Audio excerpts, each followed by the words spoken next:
Assalamualaikum warahmatullahi wabarakatuh. Alhamdulillah. Sebelumnya terima kasih kepada Bu Endah karena telah memberikan kesempatan kepada kami untuk mempresentasikan atau menyampaikan makalah kami tentang peradaban Islam pada masa Khulafaur Rasyidin Abu Bakar dan Umar bin Khattab. Makalah ini telah disusun oleh saya sendiri, Denza Cipangestu, yang kedua Ahmad Robito Hakmal, dan yang ketiga adalah Yoga Pratama Kusendi sebagai kelompok yang menyampaikan materi pertemuan yang keempat. Untuk yang pertama, kita harus tahu apa itu Khulafaur Rasyidin. Khulafaur Rasyidin merupakan masa kekhalifahan atau kekhalifahan yang berdiri setelah wafatnya Nabi Muhammad SAW. Perlu kita tahu bahwa sebelum wafat Rasulullah SAW tidak meninggalkan wasiat apapun.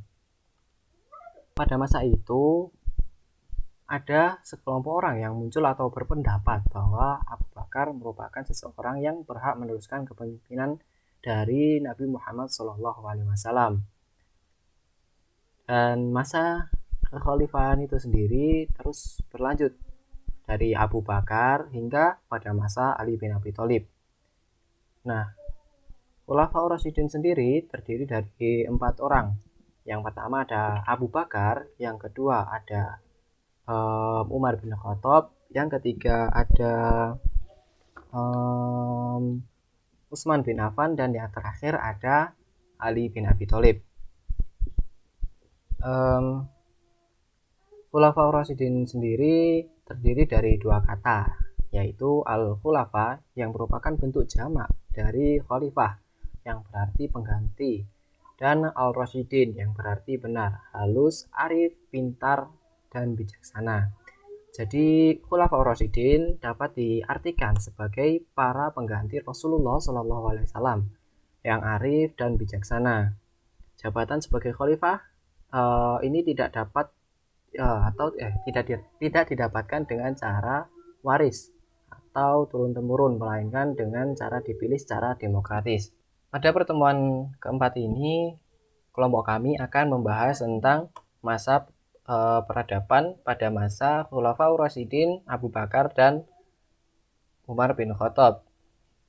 Pada materi Abu Bakar akan disampaikan oleh Ahmad Robito Hakmal, dan pada masa Umar bin Khattab akan disampaikan oleh Yoga Pratama Kusendi. Untuk penyampaian materi selanjutnya kepada Ahmad Robito Hakmal, dipersilahkan. Baik, di sini saya akan melanjutkan penjelasan dari teman saya, Denis Aji Pangestu, mengenai masa peradaban Islam pada masa Khalifah Abu Bakar As-Siddiq. Di sini saya akan menjelaskan secara singkat bagaimana Khalifah Abu Bakar As-Siddiq ditunjuk sebagai Khulafaur Rasyidin, dalam artian penerus pemimpin politik umat Islam setelah Nabi Muhammad SAW wafat. Nah, sebelum meninggal, Nabi Muhammad SAW tidak meninggalkan wasiat sama sekali mengenai siapa yang akan menjadi penerus beliau untuk menjadi pemimpin politik umat Islam. Melihat hal itu, secara tidak langsung beliau menyerahkan persoalan tersebut pada kaum muslimin sendiri untuk menentukan siapa yang menjadi penerus Nabi Muhammad SAW. Nah, dalam usaha mencari pengganti Nabi Muhammad SAW, terjadilah peristiwa Saqifah Bani Sa'idah, di mana kaum Muhajirin dan kaum Ansor berkumpul untuk memperdebatkan calon khalifah. Jadi, peristiwa Saqifah Bani Sa'idah merupakan peristiwa di mana terjadinya perdebatan antara kaum Muhajirin dan kaum Ansor untuk menentukan siapa yang pantas menjadi penerus pemimpin politik umat Islam setelah Nabi Muhammad SAW wafat, atau disebut khalifah. Nah, kaum Ansor menyalonkan Sa'id bin Ubaidillah sebagai penerus. Namun, di sini Abu Bakar, Umar, dan Abu Ubaidah juga menyampaikan pendirian kaum Muhajirin agar pemimpinnya itu dari kalangan kaum Quraisy. Akan tetapi hal tersebut mendapatkan perlawanan dari kaum Ansor, yakni Al-Hubab bin Munzir, di mana tidak menyetujui bahwasannya kalau pemimpin politik umat Islam, maksudnya itu pengganti Nabi Muhammad itu dari kalangan kaum Quraisy. Kemudian di sini langsung Abu Bakar mengajukan dua calon, yaitu Abu Ubaidah bin Zahro dan Umar bin Khattab. Akan tetapi kedua orang tersebut menolak usulan tersebut. Nah, kemudian pada akhirnya Abu Bakar diangkat menjadi khalifah setelah Umar bin Khattab dengan suara lantang membaiat menyumpah Abu Bakar. Jadi setelah Umar bin Khattab dan Abu Ubaidah tadi menolak usulan Abu Bakar, bahasanya menyalonkan mereka berdua, Umar bin Khattab dengan suara lantang langsung membaiat atau menyumpah Abu Bakar agar menjadi khalifah. Pada masa Khalifah Abu Bakar, beliau memiliki kebijakan internal yang tidak jauh berbeda dengan kebijakan Nabi Muhammad. Di sini beliau sistem politiknya itu legislatif, eksekutif, yudikatif. Maksudnya itu semua itu terpusat pada khalifah gitu.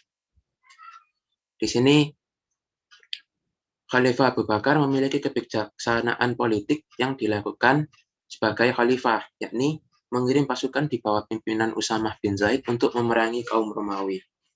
Memerangi kaum Romawi di sini memberikan dampak positif bagi umat Islam, di mana musuh umat Islam itu memiliki rasa takut itu. Oh, ternyata umat Islam itu kuat, berani memerangi musuh gitu.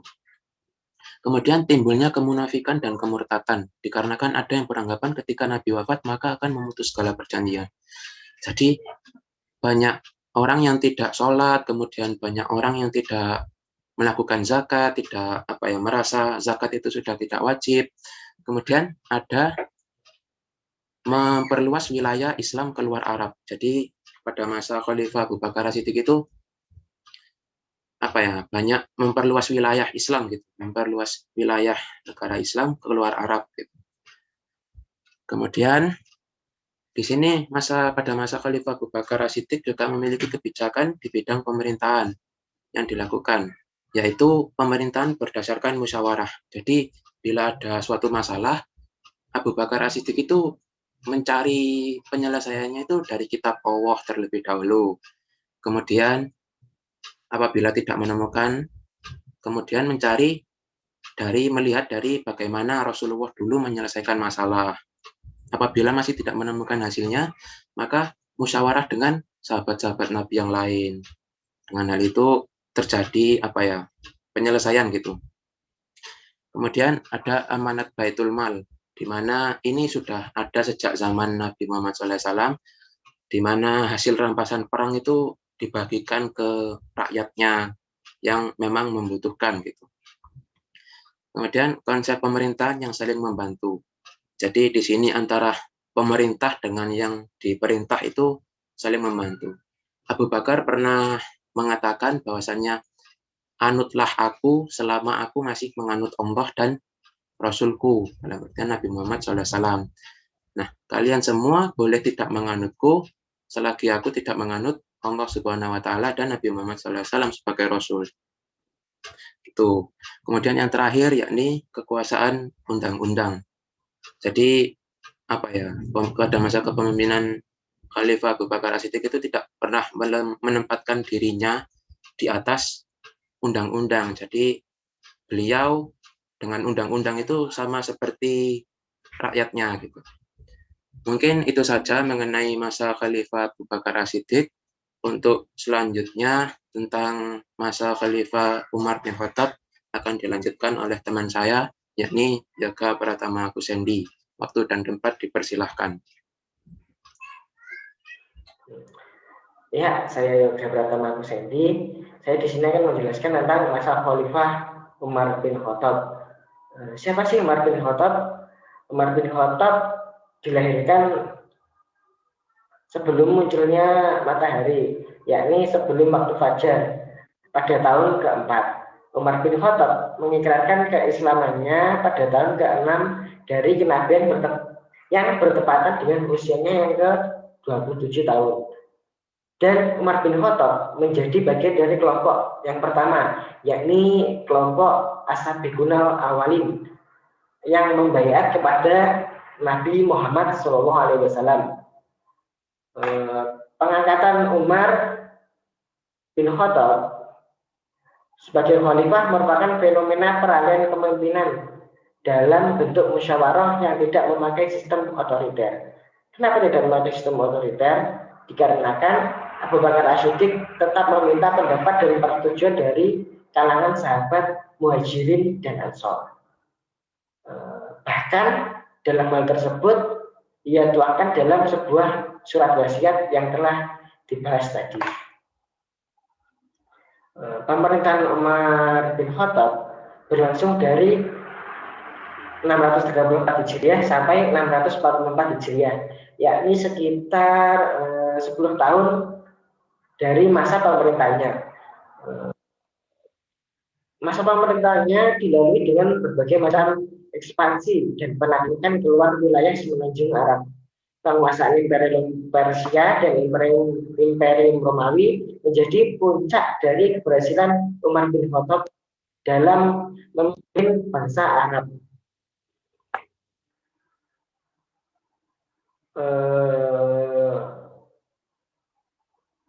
Imperium tersebut sejak Nabi Sallallahu Alaihi Wasallam dideklarasikan sebagai Khatam al-Anbiya.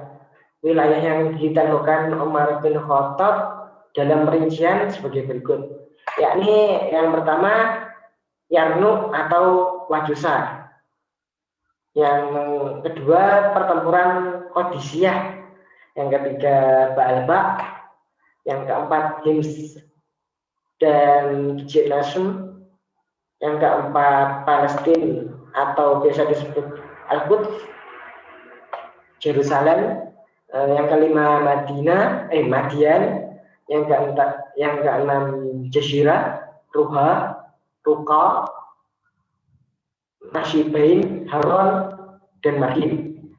Yang ketujuh Persia,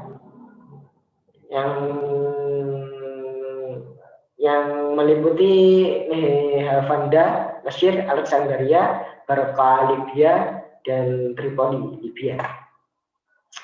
Keberhasilan Umar radhiyallahu an pada masa kekhalifahannya merupakan sebuah kemajuan yang membuka pintu-pintu perluasan daulah Islamiyah. Jadi pada waktu Umar itu merupakan kejayaan bangkitnya Islam merebut negara-negara tersebut dengan jalur perang. Adapun kebijakan politik dan kemajuan pada masa pemerintahan Umar bin Khattab sebagai berikut, yakni yang pertama lembaga pelayanan militer. Lembaga ini berfungsi untuk mendistribusikan dana bantuan kepada orang-orang yang terlibat peperangan. Jadi kita ikut perang itu juga mendapatkan dana bantuan. Besarnya berapa sih? Besar jumlah dana bantuan ditentukan sesuai dengan tabungan yang kita miliki. Jadinya ketika kita mengikuti perang, jangan khawatir kita tidak bisa makan apa-apa, sebab dana tersebut itu sudah ditanggung oleh lembaga pelayanan militer. Yang kedua, lembaga kehakiman dan eksekutif. Departemen ini bertanggung jawab terhadap pembayaran gaji para hakim dan pejabat eksekutif. Besarnya gaji ini berapa sih? Seperti yang tadi ditentukan oleh dua hal, yakni yang pertama jumlah gaji yang diterima harus mencukupi kebutuhan keluarga agar terhindar dari praktek suap, dan jumlah gaji yang diberikan harus sama, dan kalaupun terjadi perbedaan, hal itu tetap dalam batasan kewajaran.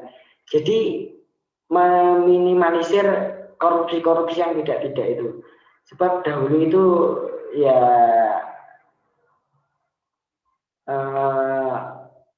kita harus saling berbagi lah dalam masa kekhalifahan itu sangat penting.